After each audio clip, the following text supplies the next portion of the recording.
redcarpetfly.com. It is Black History Month, and I am here at TVOne's Behind the Movement movie premiere. Behind the Movement is about Rosa Parks and the unsung heroes during the Montgomery Bus Boycott. So I'm here to catch up with some of the actors. How was preparing for this role? Well, luckily we have the internet now, so I was lucky because I got a chance to see the character that I played and see her speak about what happened for her as far as the boycott was concerned. And she had such passion and was so ambitious about everything. So that had a lot to do with my putting the character together beside the script that was created for the show. Thank you, Mercedes. Why do you think the story needs to be retold? The Rosa Parks story, because a lot of people feel like they already know about Rosa Parks and what she brought to the civil rights movement. Well, this show is about Rosa Parks, but it's also about all of the people that contributed. So there are all the things that happen behind the scene, I think, that people don't know about. I think we live in a society now that is so different from what was happening in 1955, where you had to mimeograph things off. And nowadays you can just go on the net and make information known. But at that time, God, it was a boycott that was supposed to only last one day. It ended up lasting 13 months, and they held out until the change that they wanted came about. Young people should see this because it reminds you that you have to keep your voice, you have to be heard, and I think it's always the younger people that make the changes that affect our lives so greatly. So this was a good thing. You did a wonderful performance in this movie. I saw only parts of the movie, but you know what really struck me? That there are a lot of quiet moments that Rosa Parks has. When you were playing Rosa Parks and you had those quiet moments, what were you thinking?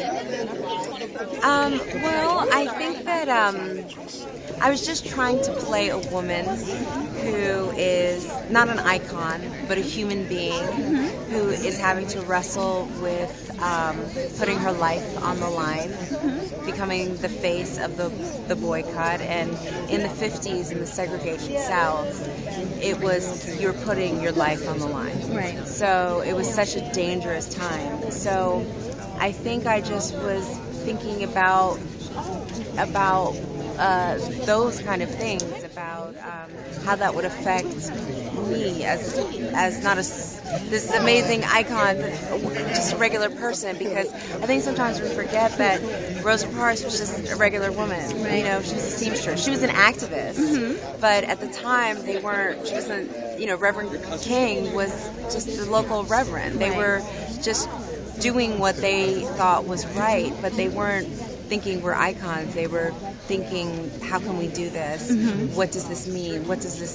How can I make this happen? How can I survive?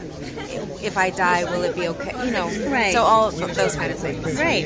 And you did it so perfectly. And like I said, when I was watching it, I saw that, and I was just trying to see how. What do you think about in these quiet moments, that you have private time to yourself?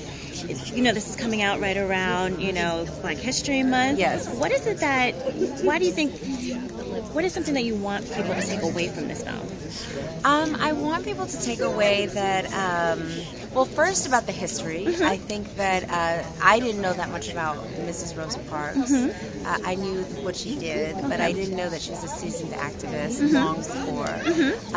I also want people to take away that it was one act that changed things, but it took a community. Right. And that even though just a regular person can do something, it takes a community, and it takes strategy, and it takes thoughtfulness. And so I hope people respect our history more, and I also hope that people leave a little bit more inspired.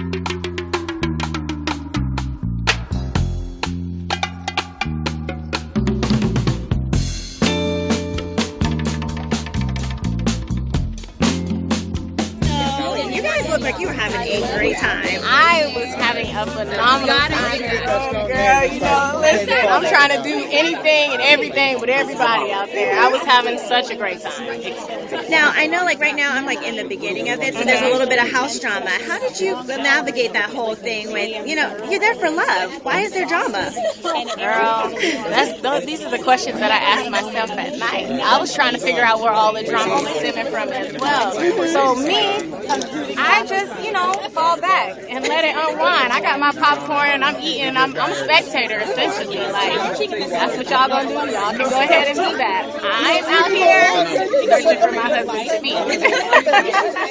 Now, do you think it was like a little jealousy, kind of, in the house? Jealousy. I don't think so, to be honest with you. I don't think there was any jealousy. I think it was more so, and it's crazy how it's playing out, but I think it was more so like a certain person trying to take control all the time, and it just got aggravating. I don't think it necessarily was jealousy, in my humble opinion. That's so funny, because like I said, it's playing right now. I know, and it's looking like there's a lot of jealousy, but I ain't into that. Hallelujah. Hallelujah. I don't have anything to do with that. What is the best thing about Italian guys? The best thing about Italian guys is that they wear their heart on their sleeve. Like, they're very emotional. They're not afraid to tell you how they feel, and like they mean it. And girl, you ain't gotta play the guessing game. So I love it. I really love it. Tell me a little bit about why you wanted to come out tonight.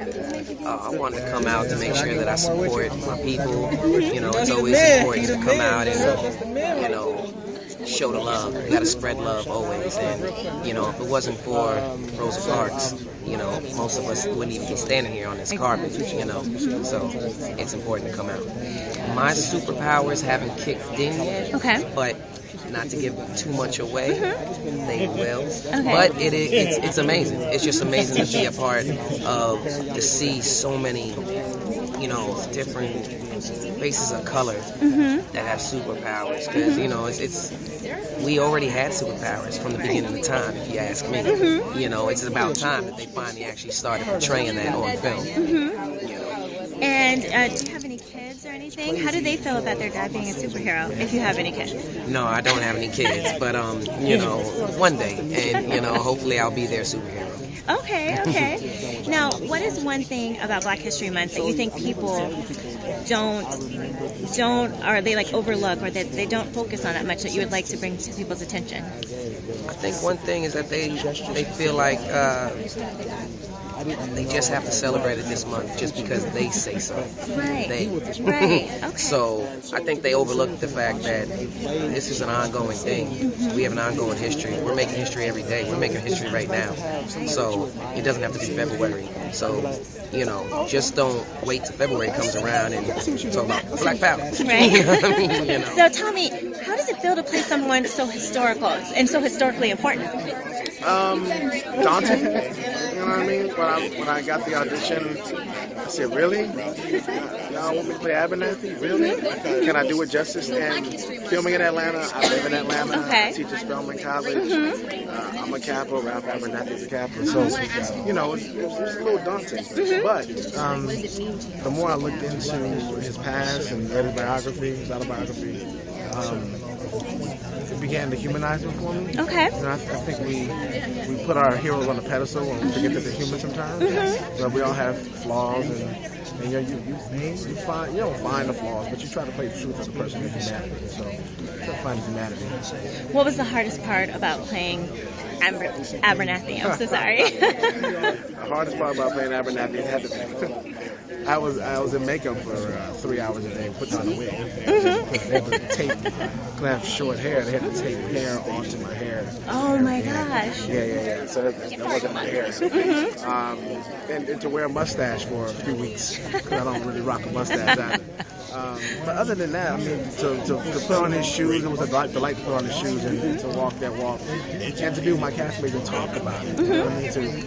Because they're in the trenches with me. Right. So to be there and talk about what's happening and what's going on and what's happening in this scene, in this moment, and what you want in this mind, that's always. And they were young. Right. I mean, they were young, making life-changing, world-altering decisions. And so when you consider that, so as a teacher, I try to tell my students to be the change they want to see, you know, to start their artivism now.